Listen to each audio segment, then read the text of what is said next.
निवडणुकीच्या तिकिटांसाठी अर्जुन खोतकरांच्या निवासस्थानी गर्दी झाल्याचं पाहायला मिळतंय। निवडून येणाऱ्यांनाच तिकीट देणार असं अर्जुन खोतकर यांनी म्हटलेलं आहे। तर जालना जिल्हा परिषदेवर महायुतीचाच झेंडा फडकेल अर्जुन खोतकरांनी हा विश्वास व्यक्त केलाय। जालन्यात अर्जुन खोतकरांच्या निवासस्थानी निवडणुकीच्या तिकिटांसाठी इच्छुकांनी गर्दी केली आहे। स्थानिक स्वराज्य संस्थांच्या निवडणुकांचं बिगुल वाजल्यानंतर गावखेड्यातील कार्यकर्ता जिल्हा परिषद पंचायत समितींच्या तिकिटांसाठी नेत्यांकडे गर्दी करू लागल्याचं पाहायला मिळतंय। अर्थात ही निवडणूक कार्यकर्त्याची असल्यामुळं कार्यकर्ते भेटतील, आपली बाजू मांडतील, सांगतील। आम्ही तेच सांगतो कार्यकर्त्यांना किंवा निवडून येणारा कार्यकर्ता, निष्ठावंत कार्यकर्ता आणि गावातल्या लोकांनी सांगितलेला कार्यकर्ता याची निवड आम्ही या ठिकाणी करू।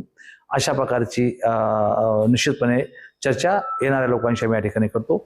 अर्थात शिवसेना पूर्णतः बाजू भरभक्कमपणे या ठिकाणी शिवसेनेची बाजू आहे, त्यामुळे विजय आमचा होईल।